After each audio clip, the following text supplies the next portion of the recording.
എല്ലാ വർഷവും സെപ്റ്റംബർ മാസം 19-ാം തീയതി ഫ്രാൻസിലെ ലാസലറ്റ് എന്ന് പറയുന്ന സ്ഥലത്ത് പ്രത്യക്ഷപ്പെട്ട പരിശുദ്ധ ലാസലറ്റ് അമ്മയുടെ ഓർമ്മ കത്തോലിക്ക തിരുസഭ കൊണ്ടാടുന്നുണ്ട്. ലാസലറ്റ് മാതാവിൻ്റെ പ്രത്യക്ഷത്തെക്കുറിച്ച് കുറച്ച് കാര്യങ്ങൾ ഇന്ന് ചിന്തിക്കുവാനും ധ്യാനിക്കുവാനും പഠിക്കുവാനും നമുക്ക് പരിശ്രമിക്കാം.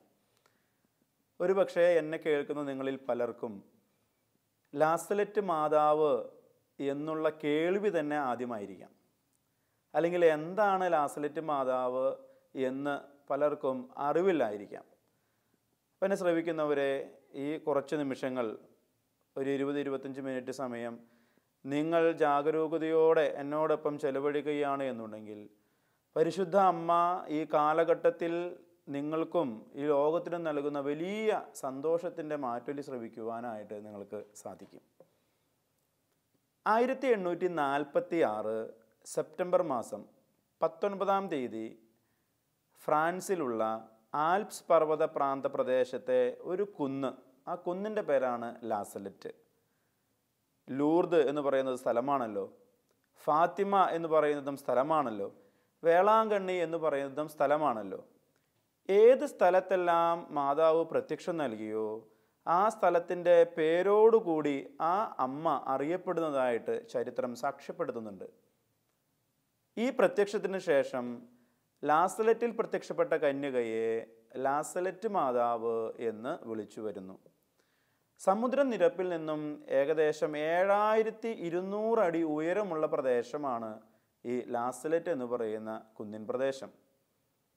ഡിസംബർ, ജനുവരി, ഫെബ്രുവരി ഈ 3 മാസക്കാലത്തോളം മഞ്ഞ് പുതച്ച് കിടക്കുന്ന ഒരു മലമ്പ്രദേശമാണിത്.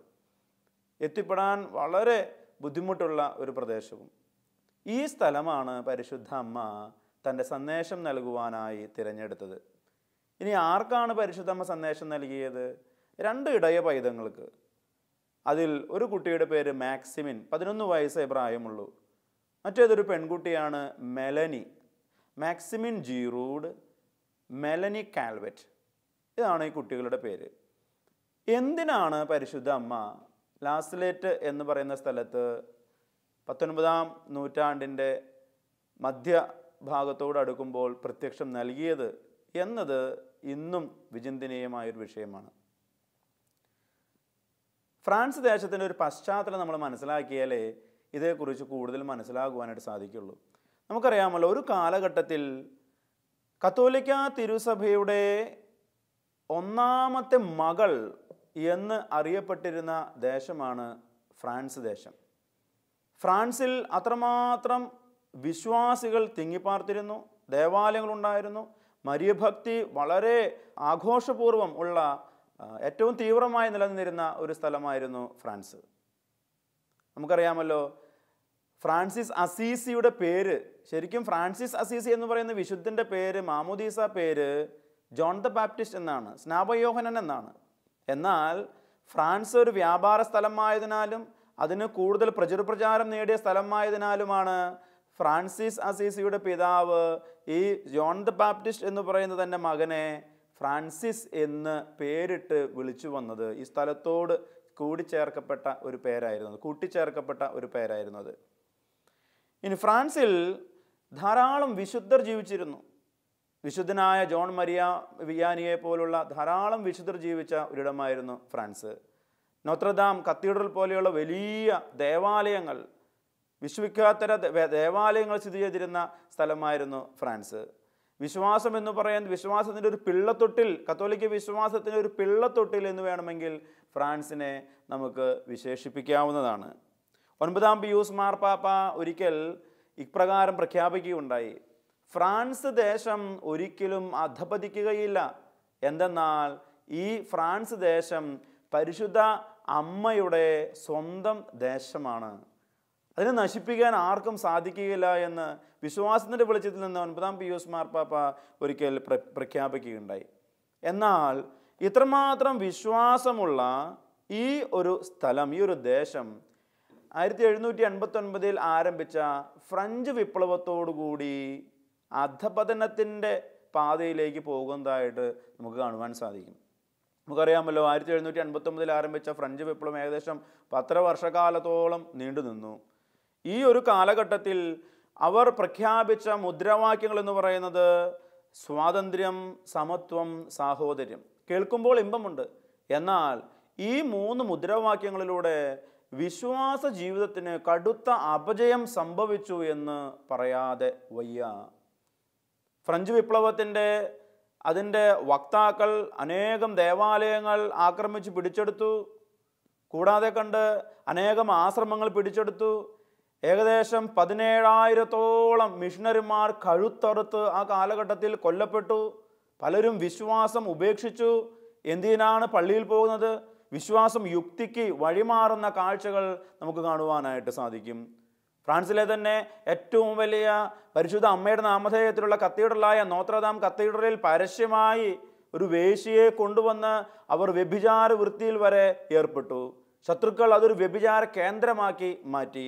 ഇങ്ങനെ പല ദേവാലയങ്ങളും ആരാധനയിൽ നിന്ന് മാറി പാപത്തിൻ്റെ സ്ഥലങ്ങളായി അവർ പുനഃസ്ഥാപിച്ചു. ദൈവനിഷേധം എങ്ങും വ്യാപിക്കുകയുണ്ടായി. വിശ്വാസികൾ കൂട്ടത്തോടെ ആരാധനകളിൽ നിന്ന് പുറത്തേക്ക് പ്രവഹിക്കുന്ന ഒരു ദൃശ്യം ആ കാലഘട്ടത്തിൽ നമുക്ക് കാണുവാനായിട്ട്, ചരിത്രത്തിൻ്റെ ഏടുകൾ വായിക്കുമ്പോൾ അനുഭവിക്കുവാനായിട്ട് നമുക്ക് സാധിക്കും. സ്നേഹമുള്ളവരെ, ഈ സാഹചര്യങ്ങൾ നിലനിൽക്കുമ്പോഴാണ് 1846 സെപ്റ്റംബർ മാസം 19-ാം തീയതി ഒരു ശനിയാഴ്ച ഉച്ച കഴിഞ്ഞ് നിറകണ്ണുകളോടെ ലാസലറ്റ് മലയിൽ പരിശുദ്ധ അമ്മ കുട്ടികൾക്ക് ദർശനം നൽകുന്നത്. നിറകണ്ണുകളോടെ. നീ എന്തിനാണ് പരിശുദ്ധ അമ്മ ഇങ്ങനെ ലാസലറ്റിൽ കണ്ണുനീരോടുകൂടി പ്രത്യക്ഷപ്പെട്ടത്? ഈ പ്രത്യക്ഷം നൽകുന്ന സന്ദേശങ്ങൾ എന്തെല്ലാമാണ് എന്ന് ധ്യാനിക്കുന്നത് ഉചിതമാണ്. ലാസലറ്റ് മാതാവിൻ്റെ പ്രത്യക്ഷത്തിൻ്റെ അകക്കാമ്പുകൾ, ഉൾക്കാമ്പുകൾ പ്രധാനമായും 3 തലങ്ങളിൽ നിന്ന് നമുക്ക് ധ്യാനിച്ച് കണ്ടെടുക്കുവാനായിട്ട്, പഠിക്കുവാനായിട്ട് സാധിക്കും.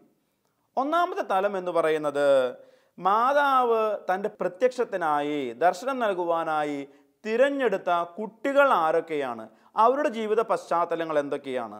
ഇതിനെ ആധാരമാക്കി നമുക്ക് ഈ ഒരു സന്ദേശത്തെ, മരിയൻ പ്രത്യക്ഷത്തിൻ്റെ ഈ ഒരു അകക്കാമ്പുകൾ ചെകഞ്ഞെടുക്കുവാനായിട്ട് സാധിക്കും.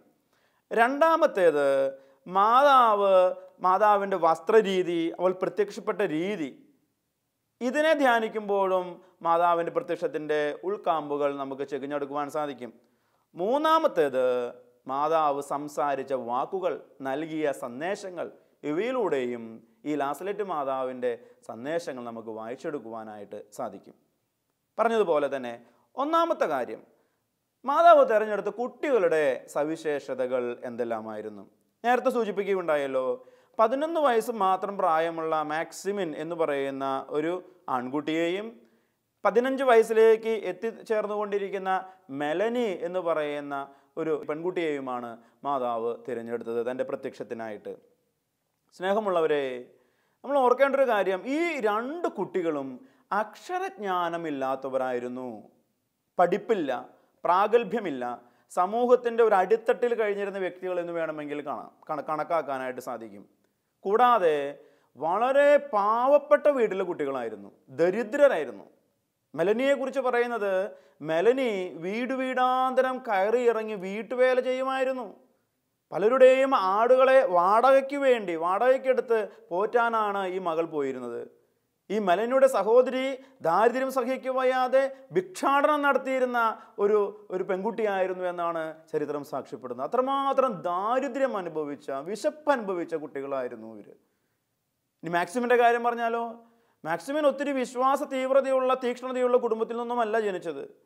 അവൻ്റെ അമ്മ മരിച്ചിരുന്നു, രണ്ടാനമ്മയാണ് അവനെ പോറ്റിയിരുന്നു. അതുകൊണ്ട് തന്നെ അവൻ അതിൻ്റെതായ ബുദ്ധിമുട്ടുകളുണ്ടായിരുന്നു. അവൻ്റെ അപ്പൻ ജീറൂഡ് ദേവാലയത്തിലേക്ക് പോവുകയില്ലായിരുന്നു. 20 വർഷത്തോളം അവൻ ദേവാലയം ഉപേക്ഷിച്ചു. ഒരു ഇരുമ്പ് പണിക്കാരനായിരുന്നു. ഓർക്കേണ്ട ഒരു കാര്യം, മാതാവ് പ്രത്യക്ഷപ്പെട്ടതിന് ശേഷമാണ് ജീറൂഡ് മാനസാന്തരപ്പെടുന്നതും കുംഭസാരം എന്ന കൂതാശ സ്വീകരിക്കുന്നതും. അക്ഷരജ്ഞാനം ഇല്ലാത്ത വ്യക്തികളെന്ന് ഞാൻ പറഞ്ഞല്ലോ. മാതാവ് പ്രത്യക്ഷപ്പെട്ട് ഏകദേശം 18 മാസത്തിന് ശേഷമാണ് മാക്സിമിനും മെലനിക്കും ആദ്യ കുർബാന കൈക്കൊള്ളുവാനായിട്ട് സാധിക്കുന്നത്. അതിൻ്റെ കാരണം എന്താണെന്ന് അന്നത്തെ അച്ഛന്മാർ വിശദീകരിക്കുന്ന പ്രകാരമാണ്, ഇവർക്ക് വിശ്വാസ പ്രമാണം എന്ന് പറയുന്ന പ്രാർത്ഥന മനഃപ്പാഠമാക്കാൻ സാധിച്ചിരുന്നില്ല. സ്വർഗസ്ഥനായ നന്മ നിറഞ്ഞ മറിയമേ എന്ന് പറയുന്ന പ്രാർത്ഥനയും മനഃപ്പാഠമാക്കാൻ കഴിഞ്ഞിരുന്നില്ല. ഈ കുട്ടികൾക്ക് മാതാവ് ദർശനം നൽകി.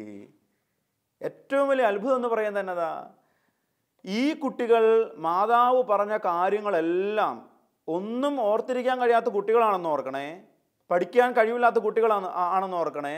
ഇവർ ഈ മാതാവ് നൽകിയ സന്ദേശങ്ങളും മുഴുവനും ഓർത്തിരിക്കാൻ കൃപയുള്ളവരായി തീർന്നു. അതുകൊണ്ടാണ് പറയുന്നത്, പരിശുദ്ധ അമ്മയോട് പറയുന്നുണ്ടല്ലോ, പരിശുദ്ധാത്മാവ് നിന്റെ മേൽ വരും, അത്യുന്നതന്റെ ശക്തി നിന്റെ മേൽ ആവസിക്കും. ഇതുപോലെ ഈ കുട്ടികളുടെ മേൽ ഒരു അത്യുന്നതന്റെ ശക്തി ആവസിച്ചുകൊണ്ട് പരിശുദ്ധ അമ്മ നൽകിയ സന്ദേശം മുഴുവനും പലരും ചോദിക്കുന്നുണ്ട്, പലയാവർത്തി പറയുവാൻ തെറ്റാതെ, ആവർത്തിക്കും തോറും തെറ്റാതെ പറയുവാനുള്ള വലിയ ഒരു പരിശുദ്ധാത്മ കൃപ ഈ പാവപ്പെട്ട കുട്ടികൾക്ക് ലഭിക്കുകയാണ് ഉണ്ടായത്. സ്നേഹമുള്ളവരെ, നമ്മൾ ഓർക്കേണ്ട ഒരു കാര്യം, സാമുവേലിന്റെ 1-ാം പുസ്തകം അതിൻ്റെ 16-ാം അധ്യായം 7-ാം തിരുവചനത്തിൽ പറയുന്നുണ്ടല്ലോ, മനുഷ്യൻ കാണുന്നതല്ല ദൈവം കാണുന്നത്.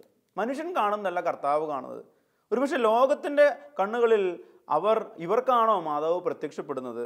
ഇങ്ങനെ പാവപ്പെട്ട കുട്ടികളെയാണോ മാതാവ് തിരഞ്ഞെടുത്തത്? പക്ഷേ ദൈവത്തിൻ്റെ ദൃഷ്ടിയിൽ അവരായിരുന്നു ആ പ്രത്യക്ഷം സ്വീകരിക്കുവാൻ. തൻ്റെ അമ്മയായ ആ പരിശുദ്ധ കന്യകയെ നേർക്ക് കാണുവാനായിട്ട് ദൈവം തിരഞ്ഞെടുത്ത വ്യക്തികൾ ആ കുട്ടികളായിരുന്നു. ആ കുട്ടികളെ തിരഞ്ഞെടുത്തതിലൂടെ പരിശുദ്ധ അമ്മ നമുക്ക് നൽകുന്ന സന്ദേശം, ദൈവം നൽകുന്ന സന്ദേശം എന്ന് പറയുന്നത്, മനുഷ്യൻ കാണുന്നതല്ല ദൈവം കാണുന്നത്. നമ്മുടെ ജീവിതത്തിൽ ഇന്ന് നമ്മൾ ചിലപ്പോൾ പാവപ്പെട്ടവരായിരിക്കാം, ദരിദ്രരായിരിക്കാം, അക്ഷരജ്ഞാനമില്ലാത്തവരായിരിക്കാം. അതൊന്നും ദൈവത്തിന് നിൻ്റെ ജീവിതത്തിൽ ഇടപെടാൻ ഒരു തടസ്സമല്ല എന്ന് മനസ്സിലാക്കുക. ഒന്നാമത്തെ തലം. രണ്ടാമത്തെ തലം എന്ന് പറയുന്നത്, പരിശുദ്ധ അമ്മയുടെ വസ്ത്രധാരണം, വേഷഭൂഷാദികൾ എങ്ങനെയായിരുന്നു? പരിശുദ്ധ അമ്മ പ്രത്യക്ഷപ്പെടുന്നത്, ശ്രദ്ധിച്ചു കേൾക്കണം ഈ പറയുന്ന ഭാഗങ്ങൾ. ഒരു പാറക്കല്ലിലിരുന്ന് തൻ്റെ ഇരു കരങ്ങളിലും മുഖമമർത്തി കരഞ്ഞുകൊണ്ടാണ് പരിശുദ്ധ അമ്മ പ്രത്യക്ഷപ്പെടുന്നത്. ഇങ്ങനെ കരയുന്ന ഒരു കന്യക അവിടെ നിന്ന് എഴുന്നേറ്റപ്പോൾ കുട്ടികൾ കണ്ടത് അവൾ ധരിച്ചിരുന്ന വസ്ത്രം. പരിശുദ്ധ അമ്മ ധരിച്ചിരുന്നത് സാധാരണ ഒരു സ്ത്രീ, പ്രത്യേകിച്ച് ഒരു കർഷക സ്ത്രീ ധരിച്ചിരുന്ന ഒരു വസ്ത്രമായിരുന്നു പരിശുദ്ധ അമ്മ ധരിച്ചിരുന്നത്. ഒരു മേലങ്കി ഉണ്ടായിരുന്നു. ആ മേലങ്കയുടെ മുൻഭാഗം ആവരണം ചെയ്തുകൊണ്ട് ഒരു എയ്പ്രൺ, ഒരു ഉപരി വസ്ത്രവും ഉണ്ടായിരുന്നു. വളരെ സർവ്വസാധാരണമായ വേഷത്തോടു കൂടിയാണ് പരിശുദ്ധ അമ്മ പ്രത്യക്ഷപ്പെട്ടത്. എന്താണ് ഇതുകൊണ്ട് അർത്ഥമാക്കുന്നത്? പരിശുദ്ധ അമ്മ ഏതു പാവപ്പെട്ട സ്ത്രീക്കും പുരുഷനും കുട്ടിക്കും സമീപസ്ഥയാണ് എന്നുള്ളൊരു വലിയ സന്ദേശം. വലിയ സ്വർഗത്തിൽ നിന്ന് വന്ന പരിശുദ്ധ അമ്മ ഏറ്റവും ലാളിത്യമുള്ള വസ്ത്രം ധരിച്ചുകൊണ്ട് പ്രത്യക്ഷപ്പെടുന്നു. ഈ കർഷകരുടെ വസ്ത്രം ധരിച്ചുകൊണ്ട് പരിശുദ്ധ ലാസലേറ്റ് അമ്മയെ കർഷകരുടെ മധ്യസ്ഥ എന്നും വിളിക്കപ്പെടുന്നുണ്ട്. ഇനി കുട്ടികൾ പറയുന്ന പ്രകാരമാണ് പരിശുദ്ധ അമ്മ പ്രത്യക്ഷപ്പെടുന്നതിൻ്റെ രണ്ടാമത്തെ തലം എന്ന് പറയുന്നത്, പരിശുദ്ധ അമ്മ ലാസലേറ്റിൽ പ്രത്യക്ഷപ്പെട്ടപ്പോൾ മാത്രമാണ് മാറിടത്തിൽ ഒരു ക്രൂശിത രൂപം ധരിച്ചിരുന്നത്. ഇത് വേറെ എവിടെയും നമുക്ക് കാണുവാൻ സാധിക്കില്ല. ലാസലേറ്റിലെ മരിയൻ പ്രത്യക്ഷത്തിൽ മാത്രമേ പരിശുദ്ധ അമ്മ മാറിടത്തിൽ ഒരു ക്രൂശിത രൂപം ധരിച്ചുകൊണ്ട് പ്രത്യക്ഷപ്പെട്ടിട്ടുള്ളൂ. കുട്ടികൾ പറയുന്ന പ്രകാരമാണ്, പരിശുദ്ധ അമ്മയുടെ ചുറ്റും വലിയ പ്രകാശമുണ്ടായിരുന്നു. ഈ പ്രകാശം മുഴുവനും വ്യാപരിച്ചിരുന്നത് ഈ ക്രൂശിത രൂപത്തിൽ നിന്നാണത്രേ. എന്താണ് ഇതുകൊണ്ട് അർത്ഥമാക്കുന്നത്? നമ്മുടെ ജീവിതത്തിൽ വരുന്ന ചെറിയ ചെറിയ സഹനങ്ങൾ അത് പ്രകാശപൂരിതമാക്കുവാൻ കഴിവുള്ളവനാണ് തമ്പുരാൻ. പരിശുദ്ധമ്മ പ്രത്യക്ഷപ്പെട്ടപ്പോൾ ആ കുരിശിൽ നിന്ന് പ്രവഹിച്ച ആ പ്രകാശം എന്ന് പറയുന്നത് അതിലേക്ക് സൂചിപ്പിക്കുന്നതാണ് എന്ന് നമ്മൾ മനസ്സിലാക്കണം. ഇനി ഈ ക്രൂശിത രൂപത്തിൻ്റെ ഇടതുവശത്തും വലതുവശത്തുമായി ഒരു ചുറ്റികയും ചവണയും നമുക്ക് കാണുവാൻ സാധിക്കും. കുരിശിനോട് തൊട്ടില്ല എന്നുള്ള നിലയിൽ കുറച്ച് ഒരു അകലം പാലിച്ചുകൊണ്ട് ഒരു ചുറ്റികയും ഒരു ചവണയും നമുക്ക് കാണുവാനായിട്ട് സാധിക്കും. എന്താണ് ഇതുകൊണ്ട് അർത്ഥമാക്കുന്നത്? ചുറ്റിക എന്ന് പറയുന്നത് നമുക്കറിയാം, ഈശോയെ കുരിശിൽ തറയ്ക്കാൻ ഉപയോഗിച്ച ഉപകരണമാണ് ചുറ്റിക. ഇനി ചവണയോ, ആ കുരിശിൽ നിന്ന് ഈശോയെ ആണികൾ ഊരി ഇറക്കുവാൻ ഉപയോഗിച്ച ഉപകരണമാണ് ചവണ. ഈ ചുറ്റിക എന്ന് പറയുന്നത് മനുഷ്യൻ എപ്പോഴൊക്കെ പാപം ചെയ്യുന്നുണ്ടോ ഈശോയെ അവൻ വീണ്ടും കുരിശിൽ തറയ്ക്കുകയാണ്. ഒരു മഹാരഹസ്യമാണിത് സൂചിപ്പിക്കുന്നത്. പാപത്തിൻ്റെ അടയാളം ചുറ്റിക. ഇനി മനുഷ്യൻ നല്ല കുമ്പസാരം നടത്തുമ്പോൾ, പരസ്പരം അനുരഞ്ജനപ്പെട്ട് ജീവിക്കുമ്പോൾ, പരസ്പരം സ്നേഹത്തിലും സാഹോദര്യത്തിലും ജീവിക്കുമ്പോൾ എന്ത് സംഭവിക്കുന്നു? അവൻ അനുതാപമാകുന്ന ഈ ചവണയിലൂടെ ഈ ആണിയെ ഊരിക്കളയുന്നു. അനുതാപത്തിൻ്റെ അടയാളം. ചുറ്റിക പാപത്തിൻ്റെയും ചവണ അനുതാപത്തിൻ്റെയും അടയാളമാണ്. ജീവിതത്തിൽ നമുക്ക് രണ്ട് സാധ്യതകളാണ് ഉള്ളത്. ഒന്നുകിൽ നമ്മുടെ തെറ്റായ ജീവിതത്തിലൂടെ ഈശോയെ ക്രൂശിൽ തറയ്ക്കാം, അല്ലെങ്കിൽ നമ്മുടെ വിശുദ്ധിയുള്ള ജീവിതത്തിലൂടെ ഈശോയെ കുരിശിൽ നിന്നും സ്വതന്ത്രനാക്കാം. ഇതാണ് ഈ ക്രൂശിത രൂപത്തിൻ്റെ അടയാളങ്ങൾ സൂചിപ്പിക്കുന്ന വിവരണങ്ങൾ. ഇനി പരിശുദ്ധ അമ്മ ഒരു ചങ്ങല ധരിച്ചിരുന്നതായിട്ട് നമുക്ക് കാണുവാൻ സാധിക്കും. ഈ ക്രൂശിത രൂപം തൂക്കിയിട്ടിരുന്ന ചെറിയൊരു ചങ്ങലയിലാണ്. അതുകൂടാതെ വലിയ ഒരു ചങ്ങല പരിശുദ്ധ അമ്മ ധരിച്ചിട്ടുണ്ട്. ഇത് അർത്ഥമാക്കുന്നത് ഇപ്രകാരമാണ്: പരിശുദ്ധ അമ്മ തൻ്റെ പുത്രനോടൊപ്പം ഈ ലോകത്തിൻ്റെ പാപഭാരം ചുമക്കുന്നു. നമുക്കറിയാമല്ലോ, കത്തോലിക്ക തിരുസഭ പരിശുദ്ധ അമ്മയെക്കുറിച്ച് പഠിപ്പിക്കുന്നത് സഹരക്ഷക എന്നാണ്. അപ്പോൾ ലാസ്ലറ്റിൽ പരിശുദ്ധ അമ്മ തൻ്റെ പ്രത്യക്ഷത്തിലൂടെ ഈ ലോകത്തിന് വെളിപ്പെടുത്തിയ ഒരു സന്ദേശം, രഹസ്യമായൊരു സന്ദേശം എന്ന് പറയുന്നത്, ഞാൻ സഹരക്ഷകയാണ്, മനുഷ്യകുലത്തിൻ്റെ പാപം മുഴുവനും എൻ്റെ പുത്രനോട് ചേർന്ന് ഞാനും ചുമക്കുന്നു. ഇനി മറ്റൊരു സവിശേഷത എന്ന് പറയുന്നത്, അവൾ റോസാ പുഷ്പങ്ങളുടെ 3 തരത്തിലുള്ള 3 വർണ്ണങ്ങളിലുള്ള മാലകൾ ധരിച്ചിരുന്നു എന്ന് പറയുന്നത്. എന്താണിത് അർത്ഥമാക്കുന്നത്? ജപമാലയിലെ 3 രഹസ്യങ്ങൾ. പിന്നീടാണല്ലോ പ്രകാശത്തിൻ്റെ രഹസ്യം പിന്നീടാണല്ലോ കൂട്ടിച്ചേർക്കപ്പെടുന്നത്. മാതാവ് പ്രത്യക്ഷപ്പെടുന്ന കാലഘട്ടത്തിൽ മഹിമ, സന്തോഷം, ദുഃഖം, ഈ 3 രഹസ്യങ്ങൾ, ജപമാലയുടെ ഈ 3 രഹസ്യങ്ങളുടെ അടയാളവും ആണ് ഇത് രേഖപ്പെടുത്തുന്നത്. കൂടാതെ ആ റോസാ പുഷ്പങ്ങൾ അവൾ സ്വർഗവതിയാണ് എന്നുള്ളതിൻ്റെ അടയാളം കൂടിയാണ്. സ്നേഹമുള്ളവരെ, ഞാൻ പറയുകയുണ്ടായി, പരിശുദ്ധ അമ്മ മുഴുവൻ സമയം കരയുകയായിരുന്നു. എന്നാൽ മറ്റൊരു സവിശേഷത എന്ന് പറയുന്നത്, ധാരധാരയായി ഒഴുകിക്കൊണ്ടിരുന്ന ഈ കണ്ണുനീർ നിലത്ത് പതിച്ചിരുന്നില്ല. അത് ആവിയായി അപ്രത്യക്ഷപ്പെട്ടു പോയി. ഇങ്ങനെ കരഞ്ഞുകൊണ്ട് കണ്ണുനീരിൽ ചാർത്തിയ മുക്കിയ സന്ദേശം നൽകിയത് കൊണ്ട് ലാസലറ്റ് അമ്മയെ കണ്ണുനീരിൻ്റെ മാതാവ്, കണ്ണീരിൻ്റെ അമ്മ, വിലാപത്തിൻ്റെ അമ്മ എന്നും ജനം വിളിച്ചു വരുന്നു. രണ്ടാമത്തെ ഘടകം. ഇനി അടുത്തത് മൂന്നാമത്തെ അർത്ഥതലം എന്ന് പറയുന്നത് മാതാവ് നൽകിയ സന്ദേശത്തിൽ നിന്ന് നമുക്ക് കാണുവാനായിട്ട് സാധിക്കും. നമ്മൾ ആദ്യം പറയുകയുണ്ടായി കുട്ടികളുടെ തിരഞ്ഞെടുപ്പ്. രണ്ടാമത് നമ്മൾ പറഞ്ഞത് പ്രകാരമാണ് പരിശുദ്ധ അമ്മയുടെ വസ്ത്രധാരണം, അവൾ എങ്ങനെയാണ് പ്രത്യക്ഷപ്പെട്ടത്. ഇത്തരണത്തിൽ നമുക്ക് ആശയങ്ങൾ നമ്മൾ പങ്കുവയ്ക്കുകയുണ്ടായി, ധ്യാനിക്കുകയുണ്ടായി. ഇനി മൂന്നാമത്തതെന്ന് പറയുന്നത് പരിശുദ്ധ അമ്മ നൽകിയ സന്ദേശങ്ങൾ എന്തൊക്കെയാണ്. പരിശുദ്ധ അമ്മ ഈ സന്ദേശം എന്തൊക്കെയാണ് പറഞ്ഞത് എന്ന് ചോദിച്ചപ്പോൾ ഈ കുട്ടികൾ ആ സന്ദേശങ്ങൾ പറയുന്നതിന് മുൻപ് പറഞ്ഞ ഒരു വാക്കെന്ന് പറയുന്നത്, ഞങ്ങളുടെ ജീവിതത്തിൽ ഇത്രമാത്രം സ്നേഹത്തോടും മൃദുലമായ സാമീപ്യത്തോടും കൂടി ഒരാളും ഞങ്ങളോട് ഇടപെട്ടിട്ടില്ല. എങ്ങനെയാണ് ആ സ്വർഗവതിക്ക് ഇത്രമാത്രം സ്നേഹത്തോടെ സംസാരിക്കാൻ സാധിച്ചത്? എന്തൊരു മധുരതരമായിരുന്നു അവളുടെ വാക്കുകൾ കേൾക്കാനായിട്ട്. ഞങ്ങളും അവരും ഒട്ടിയാണ് നിന്നത്. ഞങ്ങൾക്കിടയിലൂടെ ഒരാൾക്ക് പോലും കടന്നു പോകുവാനായിട്ട് സാധിച്ചില്ല. ആ കുട്ടികൾ പറഞ്ഞത് പ്രകാരം ഇത്രയും സുന്ദരിയായ ഒരു സ്ത്രീയെ ഞങ്ങൾ കണ്ടിട്ടില്ല. അത്ര സൗന്ദര്യമുണ്ടായിരുന്നു പരിശുദ്ധ അമ്മയ്ക്ക്. പരിശുദ്ധ അമ്മ പ്രധാനമായും 9 സന്ദേശങ്ങളാണ് നൽകുന്നത്. ഒന്നാമത്തെ സന്ദേശം എന്ന് പറയുന്നത് പ്രകാരമാണ്, ഭയപ്പെടേണ്ട മക്കളെ അടുത്തു വരൂ, നിങ്ങളോട് എനിക്ക് ചില നല്ല വിശേഷങ്ങൾ പറയാനുണ്ട്. നമുക്കറിയാമല്ലോ, ഭയപ്പെടേണ്ട മക്കളെ അടുത്ത് വരും. 365 പ്രാവശ്യം ബൈബിളിൽ പറയുന്നുണ്ട് ഭയപ്പെടേണ്ട എന്നുള്ളത്. ദൈവത്തിൻ്റെ അടുത്തിലേക്ക് വരുവാനായിട്ട് മനുഷ്യൻ ഭയപ്പെടരുത്. ഈ സന്ദേശം പരിശുദ്ധ അമ്മ ആവർത്തിക്കുകയാണ്. തിരിച്ചു വാ എന്നുള്ള സന്ദേശം ആവർത്തിക്കുന്നു. രണ്ടാമത്തെ സന്ദേശം, മനുഷ്യൻ പാപത്തിൻ്റെ വഴികൾ ഉപേക്ഷിക്കുന്നില്ലെങ്കിൽ എൻ്റെ മകൻ്റെ വിധിയുടെ കരങ്ങൾ ഇനിയും തടഞ്ഞു നിർത്തുവാൻ എനിക്ക് സാധിക്കുകയില്ല. പരിശുദ്ധ അമ്മ തൻ്റെ പുത്രൻ്റെ വിധിയുടെ കരങ്ങൾ താങ്ങി പിടിച്ച് നിൽക്കുകയാണത്രേ. അത് അനുഗ്രഹത്തിൻ്റെ കലങ്ങനാണ്. നമുക്കറിയാമല്ലോ, പഴയ നിയമത്തിൽ പുറപ്പാടൻ പുസ്തകം 17-ാം അധ്യായം 18 മുതലുള്ള വചനങ്ങൾ നമ്മൾ വായിക്കുമ്പോൾ കാണുവാൻ സാധിക്കും. അമലേക്കരുമായുള്ള യുദ്ധത്തിൽ വിജയം വരിക്കുന്നതിന് വേണ്ടിയിട്ട് മോശ കരങ്ങൾ ഉയർത്തി പ്രാർത്ഥിക്കുന്നു. മോശയുടെ കരം ഉയർന്നു നിന്നപ്പോൾ അവർ വിജയിച്ചു, താഴ്ന്നു പോയപ്പോഴോ അവർ പരാജയപ്പെട്ടതായിട്ട് തിരിച്ചറിഞ്ഞ് അഹറോനും ഹൂറും ഈ മോശയുടെ കരങ്ങൾ ഉയർത്തിപ്പിടിക്കുന്നതായിട്ട് കാണുവാൻ സാധിക്കും. ഇതുപോലെ തൻ്റെ പുത്രൻ്റെ ആ കരങ്ങൾ പരിശുദ്ധ അമ്മ ഉയർത്തിപ്പിടിച്ചിരിക്കുന്നു അനുഗ്രഹിക്കുവാനായി.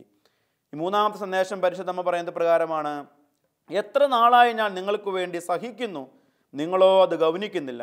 ഞാൻ നിങ്ങൾക്ക് വേണ്ടി പ്രാർത്ഥിക്കുകയാണ്. നിങ്ങൾ എത്ര തന്നെ പ്രാർത്ഥിച്ചാലും പാപപരിഹാര പ്രവർത്തികൾ ചെയ്താലും നിങ്ങളെ പ്രതിയുള്ള എൻ്റെ സഹനത്തിന് തുല്യമാകില്ല. എന്തെന്നാൽ എൻ്റെ മകൻ നിങ്ങളെ കൈവിടാതിരിക്കാനായി ഞാൻ അവനോട് നിരന്തരം പ്രാർത്ഥിക്കുന്നു. നമുക്ക് വേണ്ടി പ്രാർത്ഥിക്കുന്ന സഹിക്കുന്ന ഒരു അമ്മ. ഇനി നാലാമത്തെ സന്ദേശം ഇപ്രകാരമാണ്: 6 ദിവസങ്ങൾ ജോലി ചെയ്യുന്നതിനായി നിങ്ങൾക്ക് ഞാൻ നൽകിയിട്ടുണ്ട്.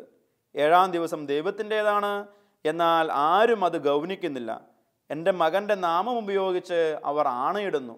ഈ പാപങ്ങൾ എൻ്റെ മകൻ്റെ കരങ്ങൾ ഭാരം ഉള്ളവയാക്കുന്നു. ദൈവത്തിൻ്റെ ദിനം പരിശുദ്ധമായി ആചരിക്കണം എന്നുള്ളൊരു സന്ദേശം. ഇനി 5-ാമത്തേത്: വിളവുകൾ നശിക്കുന്നെങ്കിൽ നിങ്ങൾ തന്നെയാണ് ഉത്തരവാദികൾ. 6-ാമത്തെ സന്ദേശം: നിങ്ങൾ അനുദപിച്ചാൽ കല്ലുകളും പാറക്കഷ്ണങ്ങളും ഗോതമ്പ് കൂമ്പാരമായി മാറും.